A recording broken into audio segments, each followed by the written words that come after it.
here is the manual chair we just got today, and Christine will probably go over it, give it a quick once over to see if it needs any attention. He wants a transport chair for somebody to push him. Yeah, you can push this. No, but a transport chair, remember they said the difference Has between big- the chairs is the transport chair. Oh, it has a smaller wheel. Right. Okay, So this he has big one of wheels. these already. Oh, okay. He has one of these. Okay. Okay, so this These was looks a, pretty light too. right.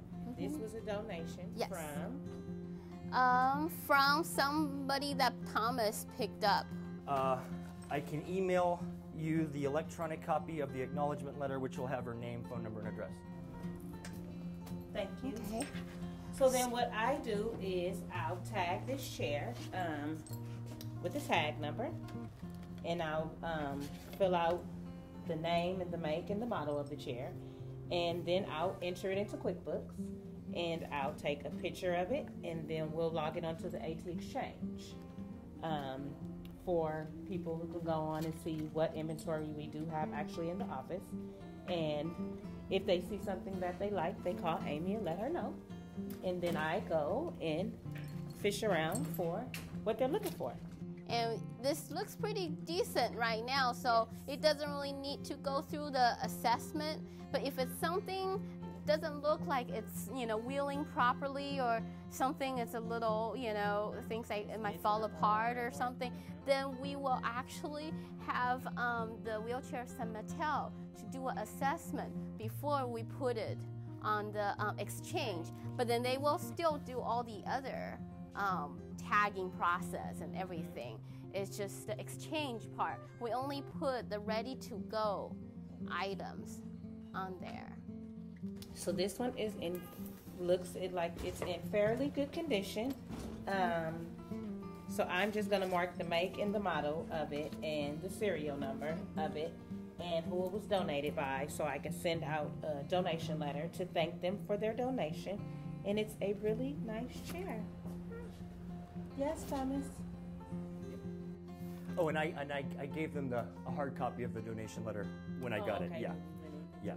Okay, cool. Yes. So this is how we do with all the different items that we get.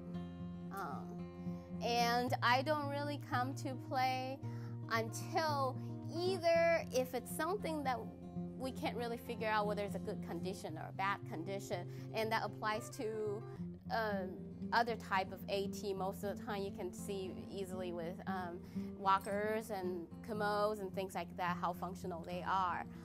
But then if it's any more like high-tech stuff, and it could be including like CCTV or something else that requires a little more investigation, then I'll be a part of the assessment as well. But if it's wheelchair and walker and so forth, we'll be able to take care of it pretty much between the wheelchair Nat'l or Christine, or I can also kind of test it out. The AT Reuse project, and with the AT Reuse repository as well as the wheelchair repair shop, it's less than a year old, and right now our stock does emphasize mobility devices and durable medical equipment. But as we grow, we hope to be able to be a repository for all kinds of AT.